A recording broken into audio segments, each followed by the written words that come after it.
Find yourself looking for a new job or change in career? Monster.com is here to help. We are not only here to bring you job postings, but also AI interview prep and salary tools, expert career advice, and top-notch resume services. We've got everything you need to land your perfect job fit. Discover the magic of finding the ideal job with Monster.com. Your future starts now. Visit Monster.com today. Your next job opportunity is just a click away. The Marine Corps has given me a lot in my life. It's given me discipline. It's given me character. It's given me values.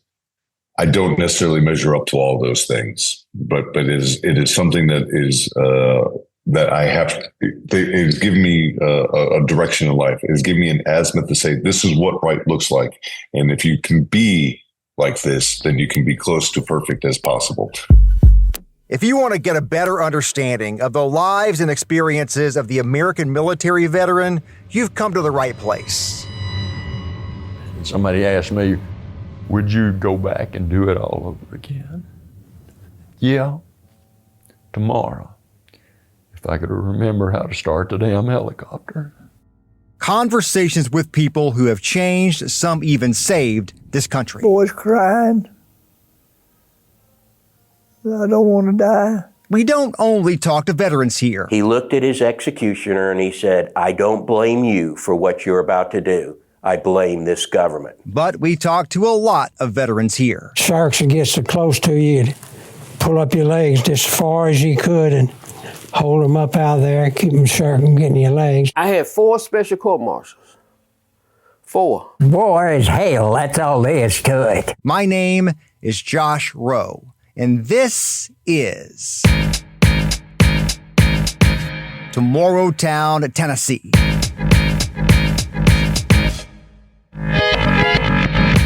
Today on the show, I talked to Tim Jensen, Marine combat veteran, co-owner of the apparel company Grunt Style, and another one of those outstanding ambassadors for the Marine Corps' 250th birthday. The Marines will celebrate 250 years on November 10th, 2025.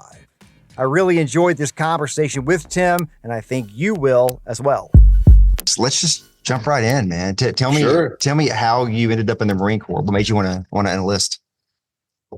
Oh yeah, I mean it's a bit of a different story. When I was a young man, my grandfather served in World War II, and I didn't know that until I had found a box of his old medals that he had been storing in the basement. I happened to find playing ping pong with my cousins. Got to imagine a basement in Chicago back in the 80s. Like these little like creepy crawl spaces. Ping pong balls would go back there and they'll be gone forever, right? And then the last one happened to go, and all the cousins were like, "Well, you got to go, Tim." And so I went in there, found all the ping pong balls, but I also found this old cigar box, and a curious young kid opened it up and found a bunch of medals in there. Ended up being enamored by that, taking them home without my grandfather knowing. My mom bought me the Encyclopedia Britannica for one of my birthdays, so I tried to find everything and I could, and aligned all the medals as I could, and gave it back to him, and was not expecting the response from an old World War II cat like him.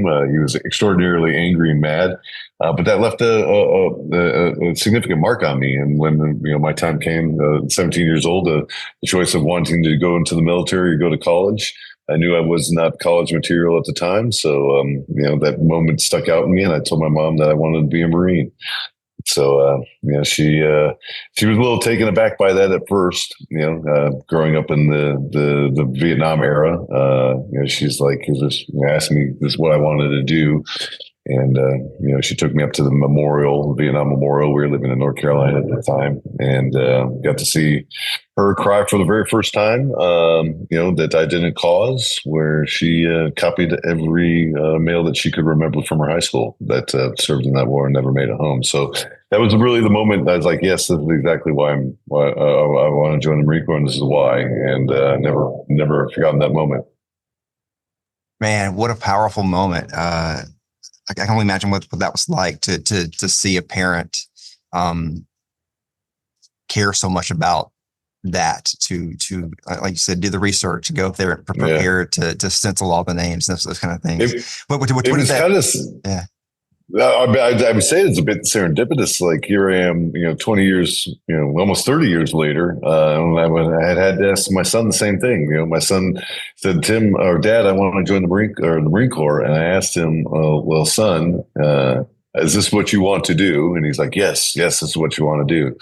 And, from a much different perspective, my mom, physically brought me to see that.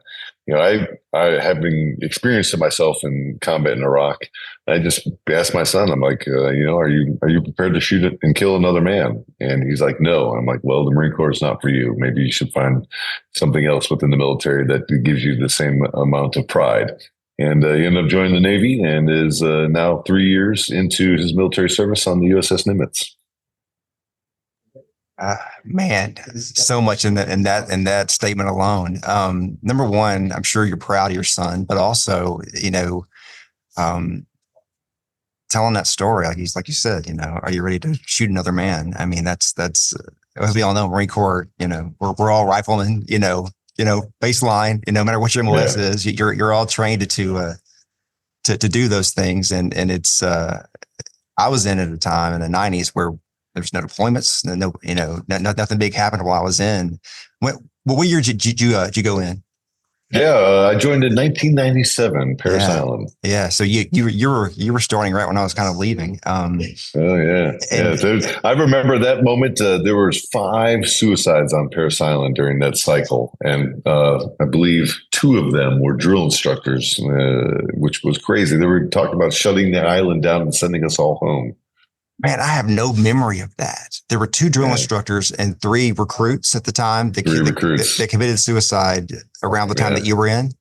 One of them, I was snapping in at Weapons Battalion, and the guide took his life on the firing line because he was going to go UNC. Yeah. Man. Yeah. Dang. A lot to unpack there too. I mean, like you said, because he was about to go UNC, and the pressure we put on ourselves, the standards that we're told we have to uphold, and then the pressure we put on ourselves to live up to that. Yeah. I mean, that weight for a lot of people is obviously too much to even handle as a recruit, which is kind of the idea. Yeah. Thinking back in it now, it's like the idea that you're willing to go back 2 months in training. Or you're willing to take your life rather than go back 2 months in training tells you a lot about Marine Corps training itself. Man, no doubt. And so you go in 97. There hadn't been. I talked to a lot of Vietnam era guys. From 75 officially to 9/11. There were Desert Storm, Mogadishu. There were things that happened, but no full scale, decade-long war like you fought in, right? More than that, actually. So when you went in, did you have what were your thoughts around that? It's been a long time since America had been in a full-scale war. Yeah. Well, I watched every Vietnam movie, like every other American at that time, right? And it had all of the afflictions of wanting to see combat, but there really wasn't much happening, right? I think the biggest circumstance that was going on was Kosovo in '99. I was supposed to be on that float to go out to that, but I got pulled off of that. And didn't make it out, but largely it was uneventful. In 2001, April 2001, I go back to Chicago. September 11th happens. I'm a union carpenter at the time, and I'm like, holy hell, we're going to war, and I'm not in the Marine Corps any longer. What do I need to do to get back in? So I'm trying to find ways of getting back into the military, and there's a reserve battalion out of Chicago that I've been doing my check-ins, through the your IRR check-ins, and I was like, well, this seems as good a place as any, and start talking to the command there, and got brought into the IRR. And not long after that, I've learned that the unit was about to deploy. So I asked to get into the reserve side, and they're like, "Well, we only carry an MTO for 03s. You're an 1800 series, so you're gonna, we don't have any room for you." I'm like, "Well, that's bullshit. Like, I want to go on this deployment." And they're like, well, you'd have to OJ and take on the secondary MOS of riflemen. I'm like, absolutely, I'll take it, right? So they moved me over to the weapons company, and that's where I ended my time with them. I spent I want to say like 3 years with that unit. Most of the training to go to Iraq, and then just did the time in there and came home. So one deployment. One deployment, yeah. We were supposed to go back again in 2008, but it was fob security, and I wasn't down for that shit. Yeah. Tell me what you'd like people to understand about your time in a combat zone. I mean, because and also just kind of like what how you think about that now, years later. Yeah, at the time, I felt like I was King Dingaling, man. You're walking around, doing the Lord's work, killing the enemy. And that's what we did. We killed a lot of the enemy. I fought in the Triangle of Death, one of the worst spots in the war. I think throughout the entire time of Iraq. And we did some significant work there. We killed over 1,500 bad guys and put over 1,000 dudes into Abu Ghraib with a better than 95% retention rate. So we were putting the right people into prison and killing the right people when they needed to be killed. I think that here I am 20 years after that whole circumstance, and I think I look across the veteran space today, and there's a lot of problems. I think our cohort of warfighters are ashamed. I think that there's a lot of them that are walking around with no purpose. I feel like there is a shell of what we were in those periods when we were really proudful war fighters. And I think that majority of us are now addicted to these pharmaceuticals that they have us on within the VHA. And wrecking our lives, right? And we can see that through the suicides that are happening in record numbers. Epidemic, 156,000 plus have killed themselves over 20 years, and the cancers that are happening from burn pits, right? And the tens of thousands that have died from that. Like, this is a big problem, right? And it's hard to be proudful of your time in service, and when you're seeing all that stuff, right, and the 20 years worth of combat, and the way that these warfighters are being treated today. So it's tough, right? And but I'm encouraged, right, to know that there like people like my son, my brothers, and my sisters that have all stood and been in combat and raised their hand. I'm encouraged by my son today that's willing to, in spite of seeing his father struggle with all these things for the last 20 years, has raised his hand and joined the military as well to defend this country. So I think those are all really encouraging things. I think that, I think we're just tired of war, man. I think let's give peace a chance. Yeah, I think the war weary thing is real. I mean, for sure on a lot of levels. But I think this interesting, thing that you mentioned about in the mindset of the warfighter, and being the grandson of your grandfather, and I think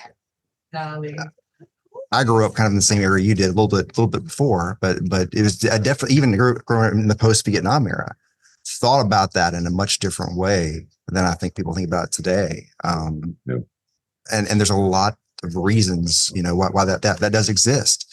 But yeah, if you grew up around a World War II veteran, the way they spoke about war is different than it is today. Just not the same thing.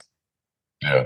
Yeah. And same with Vietnam guys, right? The Vietnam guys were less inclined to talk about their conflicts than the World War II guys, but for a much different reason, right? They were afraid of getting spit on and, accosted and all these other things, right? The veteran today doesn't speak about their service because what is there to speak of? Like, we didn't have victory in Iraq. We didn't have victory in Afghanistan. We didn't have victory in the global war on terror. We killed a bunch of people that could have been the enemy. But we've largely the success that can be measured is that there's been no sizable attack here in the United States from a terrorist of Middle Eastern descent, right? But we've got all sorts of other problems, right? And I think the veteran is tired, right? The country is looking for people that can stand up and be the example. Well, the veteran has been carrying that pack for 20 plus years, doing the work that the country has asked them to do. And, here we are, in the veteran space, trying to be prideful and trying to hold the line, but it's tough, right? And, I certainly don't, I'm not painting any picture that the veteran is a victim of anything, right? We all raised our hand. We all did this job. Right. And, but at the same time, we all signed a contract. And, in that contract, I was not being told that I was going to be exposed to, burning oil fields that my government was going to set on fire and expose me to. Right?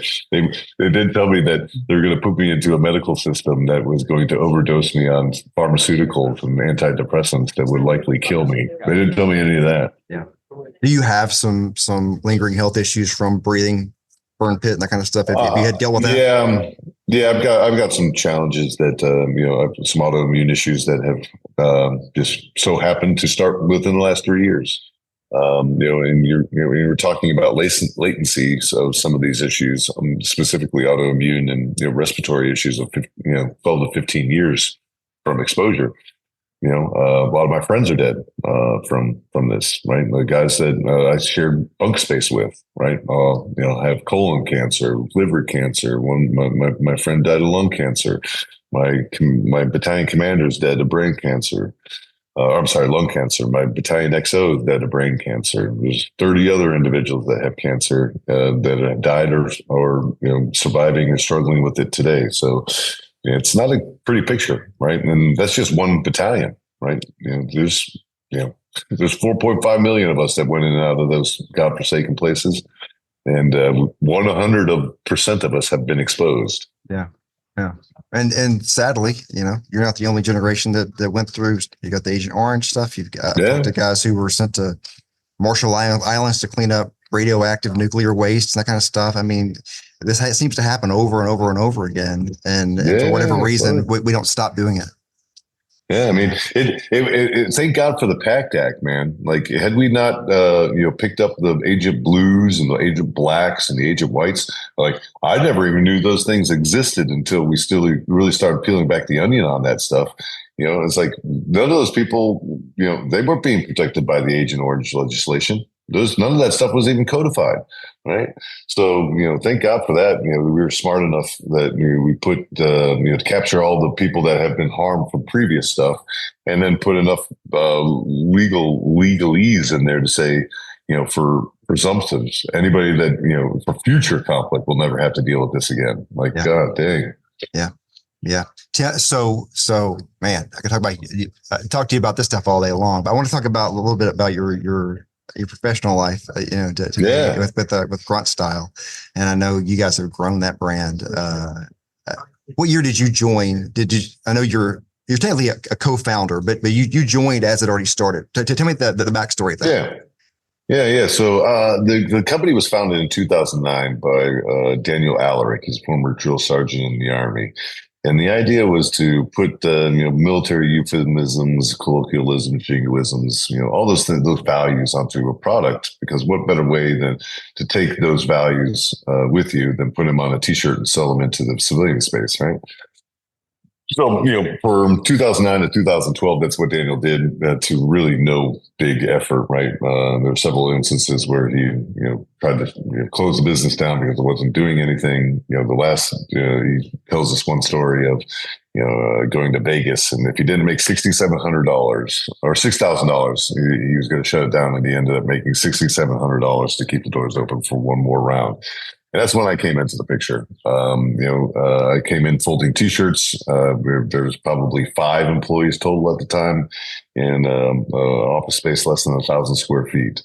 And I came in, saw a bounty of opportunity, and just started doing shit, like doing stuff more than what I was asked to do than folding T-shirts. And that often came to the point of where I was doing it after hours. I'd clock out and just do more stuff. because things were backing up and yada, yada, yada. And, before long, I was just, climbing the scale, right? Climbing the ladder of like, I saw a problem, I would just go do it. I wouldn't ask for permission. I wouldn't ask, what was holding something up. I just did it. And meritocracy goes a long way in the United States of America, and it goes a long way in capitalism, right? And through that effort, I was awarded and rewarded opportunities within the business. And I climbed and held every position in the organization, from folding T-shirts, to being the president at one point. So there's nothing in this business that I haven't done. There's no aspect of this business that doesn't have a piece of my DNA in it. I'm extraordinarily grateful for that, because, I think that has a lot to do with the success of the business, is that, it was really built from the ground up by, the people that, started the brand and put all of their flavor and attitude and grit into this, as it was growing from the beginning to where we are today. Where does that come from? That thing that you described, staying late, doing things that you weren't asked to do. I think there's definitely you see that in the Marine Corps a lot, but I don't think that it just came from that. There's probably something more in you as well. So where do you think that comes from? Jokingly, autism. Right, and you can look across the Marine Corps. I think most Marines are autistic, but it's this, it's a desire, right? It's intrinsic. It's like a drum that beats inside of you that you can't control it, right? I can't explain half the motivations of the things that I do, right? Between being writing books, being a painter, to, standing up in several different businesses. I run, 4 different businesses besides Grunt Style. I don't know. I don't know what the answer is, but, I know that I can't sit still. I know that I can't be idle. Those are very dangerous positions for myself to be in, because, that's, when I was in my darkest moments of my life, that is what was happening. I was idle. I wasn't creative. I wasn't using my imagination and my hands. I was just existing. And that was the darkest, most bottom parts of my life that I never want to go back to. And maybe that's what the drive is that because I don't ever want to return to that spot, that, I just can't stop moving forward, out of fear of regressing back to that dark and evil place. Man, you mentioned autism, and you said you think everybody in the Marine Corps has it.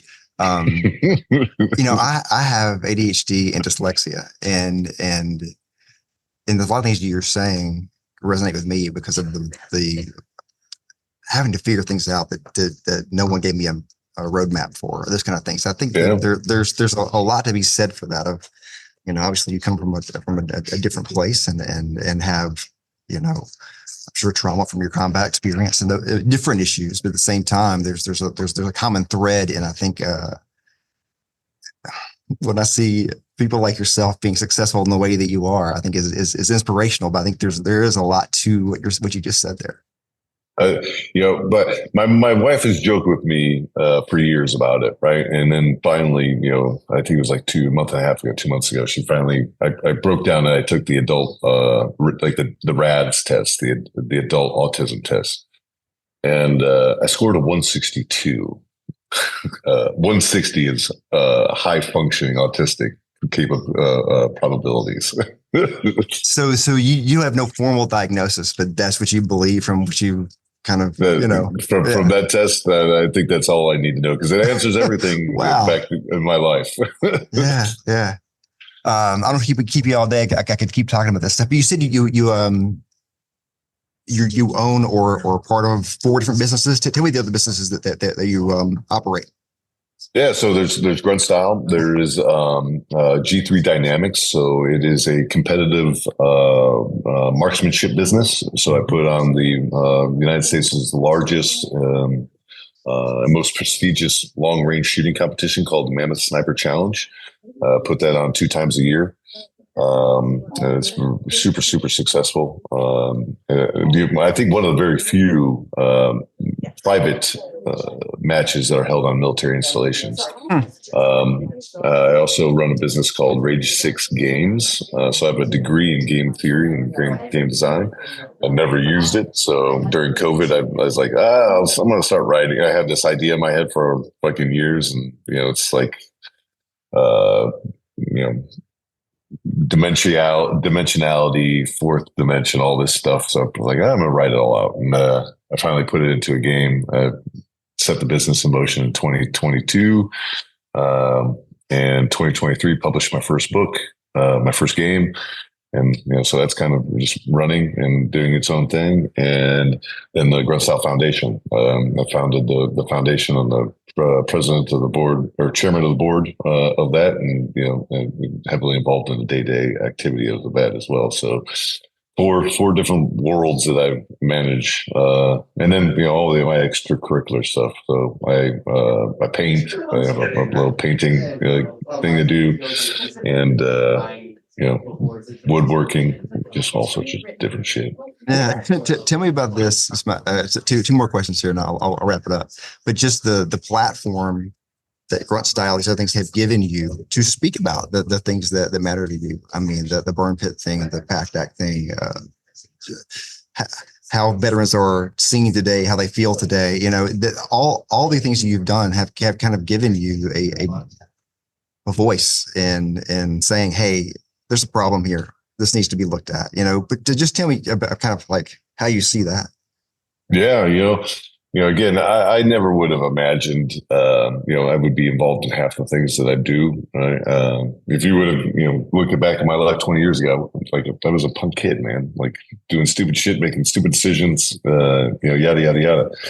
But I think what Grunt Style has given me the opportunity to do is reposition myself into an aspect of, fulfillment, right? Of what my passion, I know that for me, it is important for me to engage with people. It is important for me to see people do better than what they were doing before, right? And I think it's that simple. Like I don't have any other motivations other than to see other people be successful. And if I can use my platform, my voice, the things that I'm capable and know that I'm good at to help others, I'm going to find ways of doing that. And that has pretty much been my MO since I've come to this business, when I was a union carpenter and even when I was in the Marine Corps. And I think I've learned those things from, I had very great aunts and uncles that, instilled those character values into me at a very young age. And it's just been something that has driven me for so very long. I have a lot of, people in my family that have less, disabilities, and I've grown up that around my entire life, like being humble and helping my cousins that can't walk, spending time in school with children with Down syndrome and making sure, and helping them get to class. That's been the majority of my life, man. And to be in a position now where I'm 47 years old, chief brand officer, co-owner of one of the biggest patriotic apparel brands in the country, that has the ability to use that as a voice for so many other people that that desperately need it, like our World Cry for Change, that is bringing attention to the overprescribing of SSRIs and psychotropics within the veteran space. Like that brings me great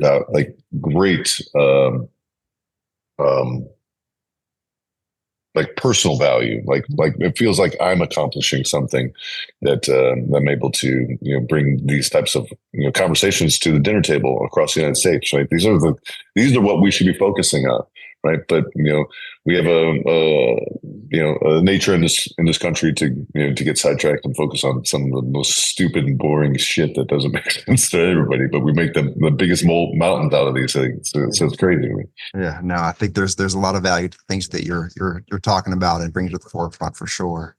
Final question is the thing that kind of brought us together. The Marine Corps' 250th birthday. What does that mean to you? Like you said, you got in, you got out, you got back in, deployed. I mean, you that clearly means a lot to you and has in your life. Yeah. I have everything I'm going to be careful the way I say this. The Marine Corps has given me a lot in my life. It's given me discipline. It's given me character. It's given me values. I don't necessarily measure up to all those things, but it is something that is that I have. It's given me a direction in life. It's given me an azimuth to say this is what right looks like, and if you can be like this, then you can be close to perfect as possible. And I think that's what the Marine Corps has taught me. The biggest takeaway.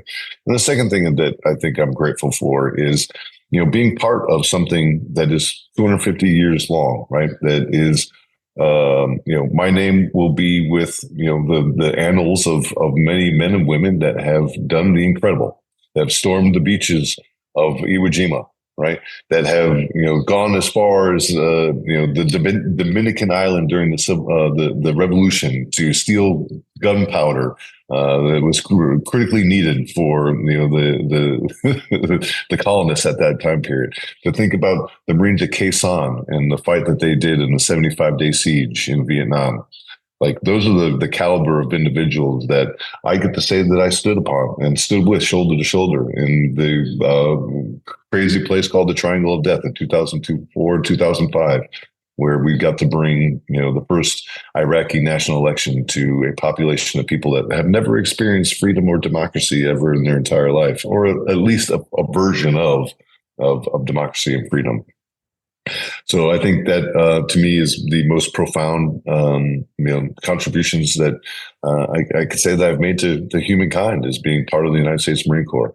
Well, on one hand, bringing freedom and liberty to those of the oppressed, and on the other hand, bringing death to those that are willing to stand on the heads of others. A big thank you to Tim Jensen for this conversation on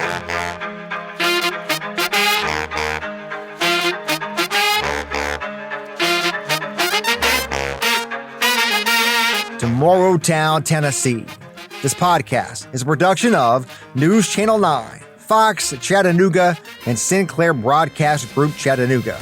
I hope you join me again real soon.